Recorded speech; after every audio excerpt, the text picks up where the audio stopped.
Hi, everybody. It is DJ Psych here on WSOU, and we are interviewing Wolf Hoffman from Accept. Wolf, if you would like to say a few words.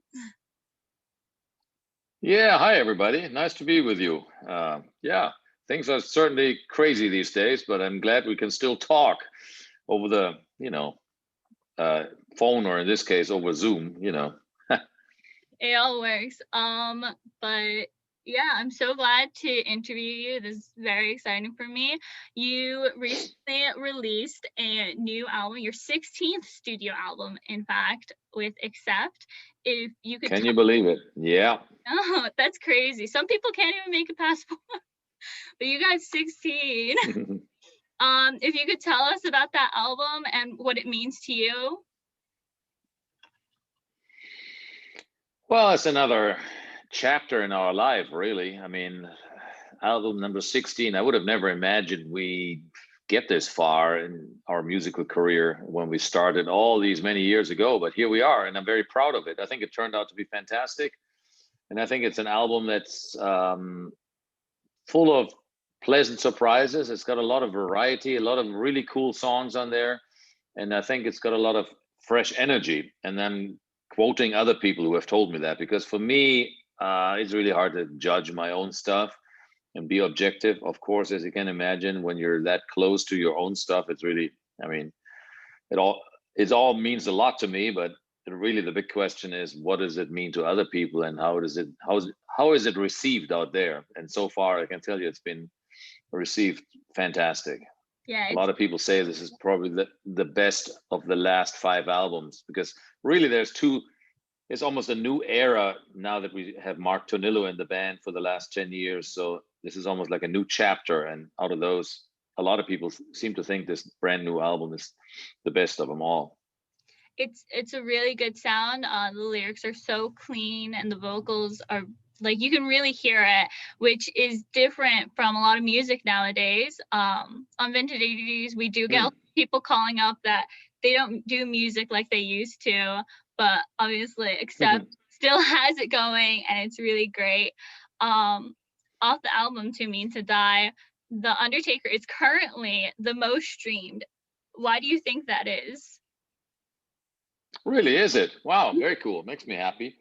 Yeah, I mean, we released that song because we were looking for a song that would lend itself for a good video. We wanted to release a video as a first single, and we choose that track because it's got a very visual story that we're telling here. We're talking about some creepy undertaker guy, obviously, who makes a living burying dead people. And I think the video also turned out to be fantastic, so it's great. People love it, and it gets streamed a lot. It's a really good song. But yeah, I definitely understand you with the visuals. It comes out really well and it throws the message right into people's face. Speaking of music videos, you also released the music video for Zombie Apocalypse, which definitely has a strong message. Do you have anything to say about that?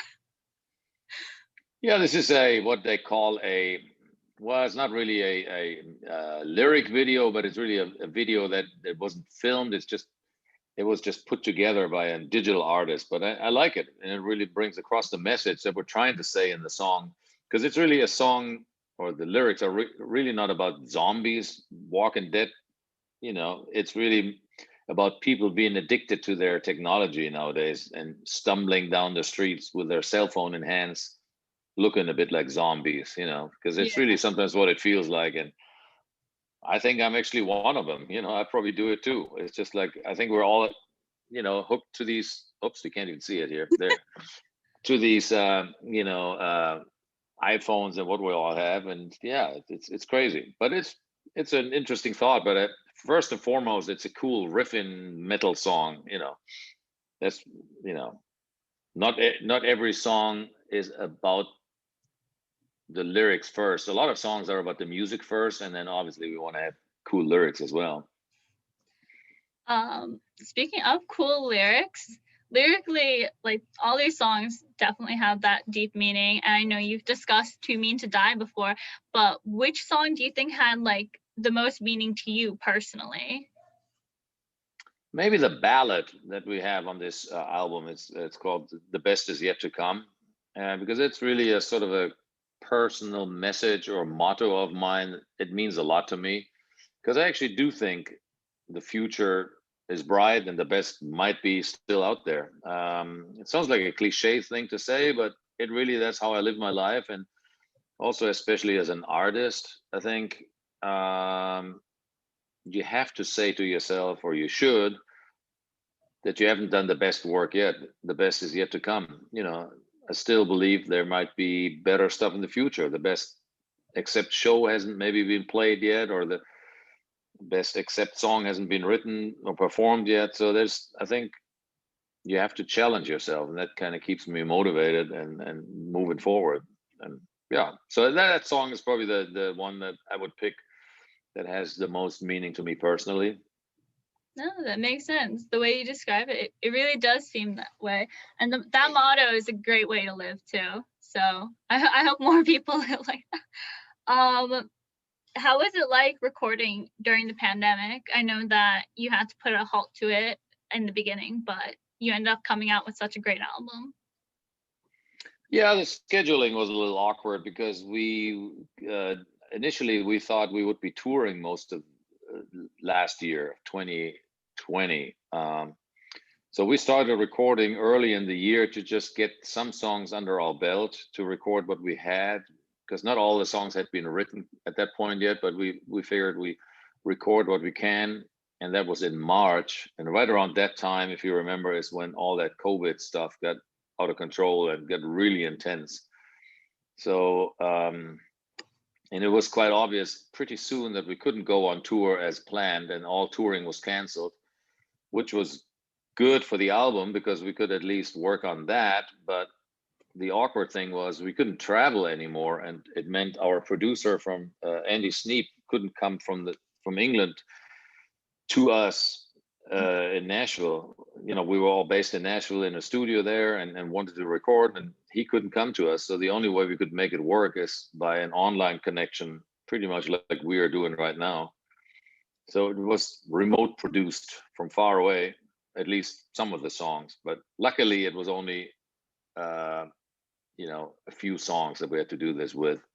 So it was definitely a challenge, but in the end, it all worked out okay, I guess. But if I had my choice, I would have rather have been on tour for most of, because that's really what we're all about. Musicians really want to go on tour. They want to play live. As much fun as it sometimes is to record albums and write songs, it's really just the end goal is always to play live, because that's what we do. And now that we can't do that, it feels totally weird. It feels like I don't know, caged animal or something. I totally get you. I also miss live music so much, but Yeah, a lot of and artists have.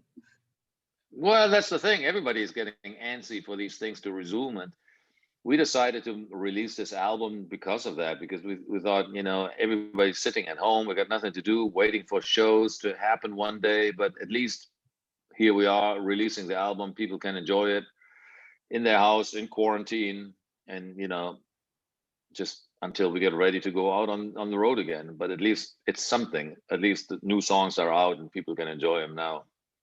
No, yeah. But speaking of live music and missing that experience, a lot of artists nowadays are putting out live streams or even live album, like studio albums, just live music. Do you think Accept would ever do that? Do you guys feel in the near future? No, I don't feel the need. No, the reason is what an Accept show, our shows are so dependent on the audience. We have this interactions, the interaction with the audience, and I think we need to feel the energy from the audience.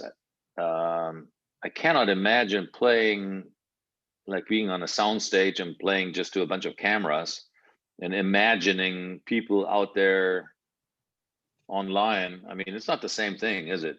No. I can't.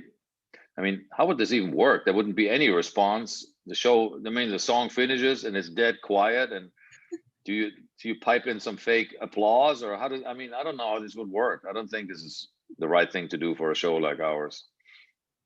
No, I totally get it. It would be like if you keep playing the studio applause that you'd see on those Yeah, live. maybe.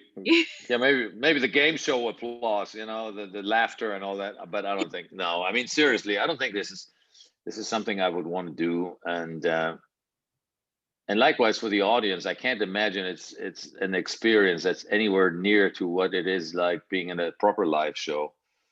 And in that case it might almost be better to watch a live DVD, because we've had so many cool live DVDs out there where we play in, say, Wacken in front of 80,000 people, and it's all filmed live with a live audience, and that's probably a better experience than um, a live stream kind of thing.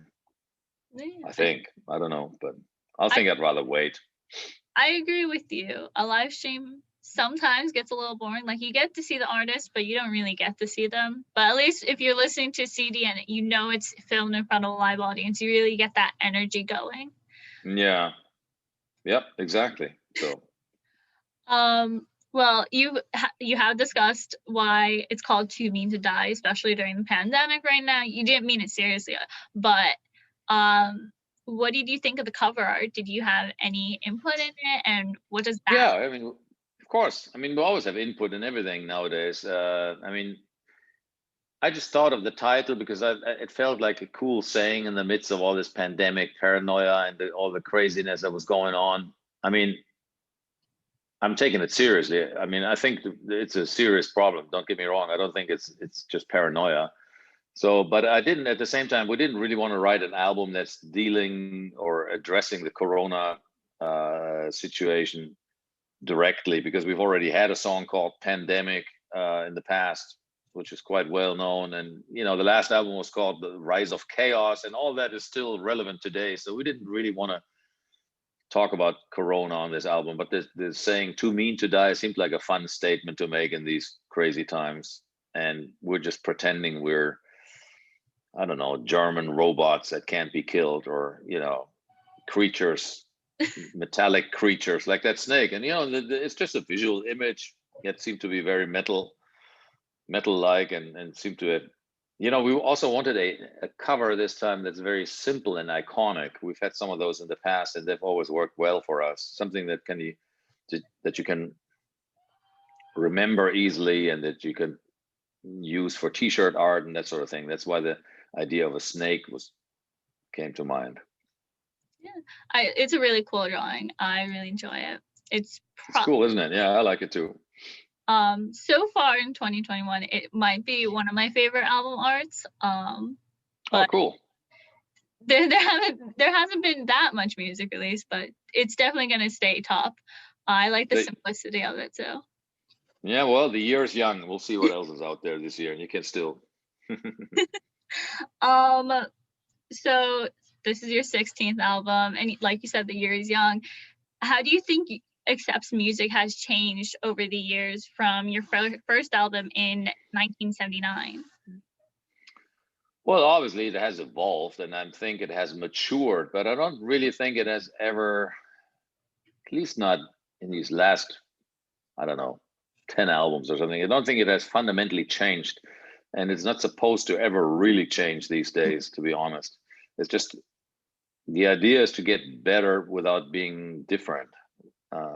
Really trying to get nowadays more to the point and more mature with what we're doing, but really we're not trying to change anything. That sometimes sounds like a super simple concept, but it's really not that easy, because here we are, we've already have a legacy of so many songs that we've released, and people have a certain expectation what we do, and of course we do too. I mean, we really want to be true to the image and the tradition of Accept and the sound, and we want to write songs that we could have written many years ago, just never did. So they're supposed to be super familiar but brand new at the same time.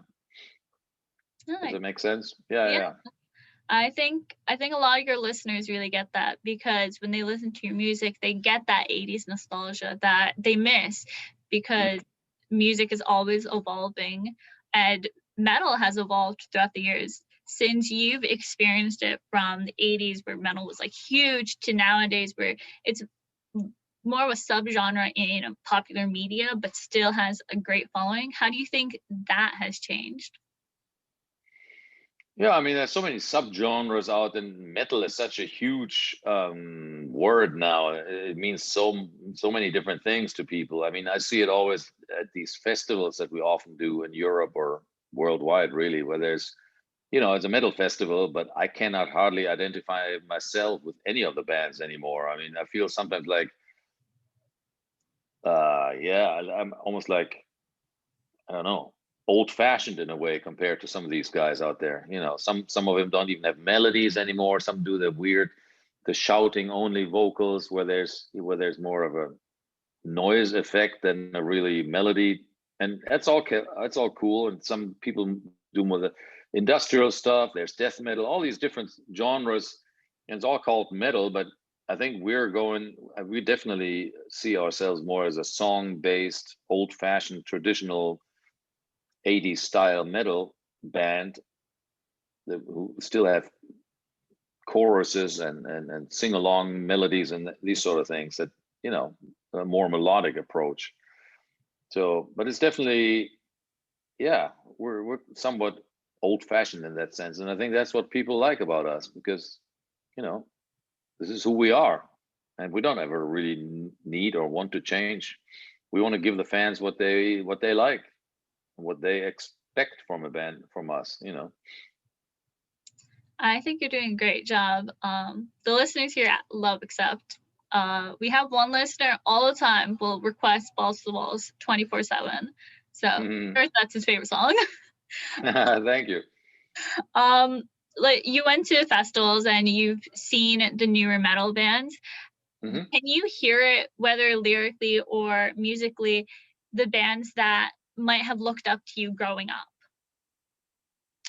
I can, and as a matter of fact, a lot of people come up to me and tell me that how much we've influenced them, especially back in the early '80s when we released Restless and Wild and Breaker and these sort of albums. A lot of the the bands that have been around now for a long time, and some of them are way bigger than we even became.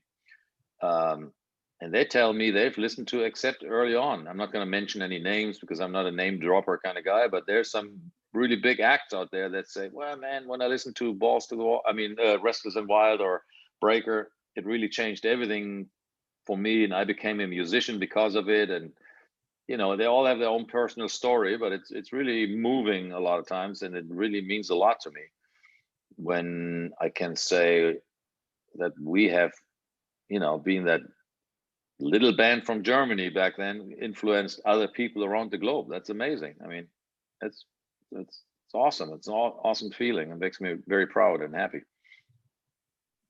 That's very nice. Yeah, I think that you guys have such a stronghold on the metal legacy, and it definitely shows with new bands, whether they're from Germany or America or anywhere. And you've gone on world tours and obviously seen the different types of metal scenes, whether it's in America, Germany, Spain, wherever. How do you think they change throughout the continents? Throughout the continents or what? How do you think the metal scene changes? I don't really know, to be honest. I'm not an expert in any by any means. I don't even know what's out there, to be honest, any more than you do, or you probably know more bands than I do, because it's weird. I kind of live in my own Accept bubble and don't ever look outside that much. I don't even listen to many bands. I don't have a CD collection even with other metal bands or anything like that. But of course, we can run into other bands all the time on the road, and like I said, sometimes I just shake my head and wonder what this is all about, and other times it's really cool stuff. But it's the spectrum is huge, But I can't really say much anything smart or clever about the music scene in general or in other continents. I know in general, like South American audiences like the heavier stuff more than the sort of the ballads or melodic stuff. That's kind of a thing I've noticed over the years. Interesting. Yeah.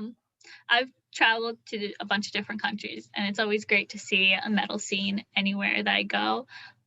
Like Norwegian death metal, or like the more rocky scene in New Jersey, or Yeah, even even in Germany. I haven't gone yet though. um, you but should.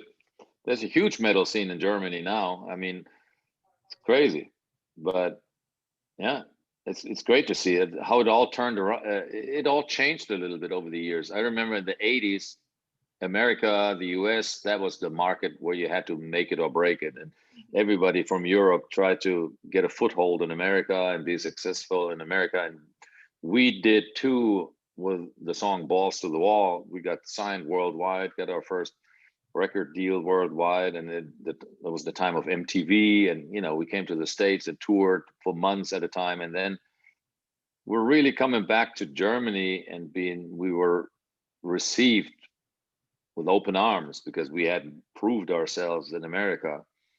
And nowadays it's almost the opposite, that a lot of bands or a lot of artists from America go to Europe because the metal scene has evolved so much there, and they have all these huge festivals over there that this is where it's happening now. Europe is really, especially Germany, is where the market is huge now.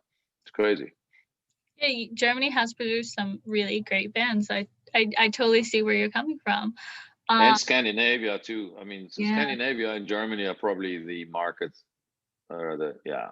And there's a lot of fans out there, and they'll still have their long hair and denim jackets with patches, and it looks a little bit like 1986 when you go to these festivals. It's crazy. that's great though. I'm glad that Yeah, I think it's great. Yeah, the tradition is staying. it Um, is. Going back to your album, when you if you go back on tour, what do you think the first song you want to play is, whether it's from this album or not? I will probably go through the new songs and select a few songs. As a matter of fact, I've just been emailing with the guys in the band. We're debating which songs we should look at first, because we haven't really. Now that the album is done, we should go back and see which of the songs really feel best when we play them in context with the others. Because really, you always want to play some of the new songs of the album, of course. And sometimes you start with 5 songs and then it kind of goes down to 4 or 3. It depends. Each album is slightly different. You get a feel for it once you start playing them. Obviously, there's so many other songs we have to play during live shows that there's only so much room for new material. But hey, we have a new album, so we should at least include some songs of the new album. But which ones of those will make the cut, I'm not sure. I have a feeling, but we'll basically have to play them and try it out and see what it feels like. Yeah, totally get you. On Vintage 80s, the fan favorite song that I play is XTC. Oh, Um, really? Wow. yeah, a lot of people call up, will ask what the name of that song was, or they'll be like, "Oh my god, I remember this." So it's definitely like number 2 against False to the Walls. Number 1 Really? is, Yeah. yeah. I don't think we've ever played that lately. Have we? We rehearsed it a few times, I think, but we've never had it in the set list, or only occasionally, I think. But maybe we should look at that again. It's a great song. I love it. Yeah, great riff. It's a really good song. I do enjoy listening to it. But Awesome. as like my one final question would be, through 16 studio albums, you have stayed with Accept and you've seen it grow and you've seen the audience grow and change. What do you think is the one song that will forever be in your heart and be memorable? Well, it probably have to be "Balls to the Wall." I mean, if there's one song we cannot do without, it's probably that one. Um, yeah, I mean that song has had the biggest impact in our career. I would say "Balls to the Wall," and then followed maybe by "Fast as a Shark." Of course, there's others that we usually play during live shows, but though, if I had to pick 1 or 2 songs, that'd be those 2 songs. Great choices. Mhm. um But yeah, I think that would wrap up our interview. Thank you so much. Um, Awesome. I'm always glad to interview 80s bands. A lot of the time, we only get to interview bands nowadays, so it's been really great interviewing you, and I'm so happy. Rock on. Well, nice talking with you. I got to run. Got more stuff on the agenda here. All right. Thank you.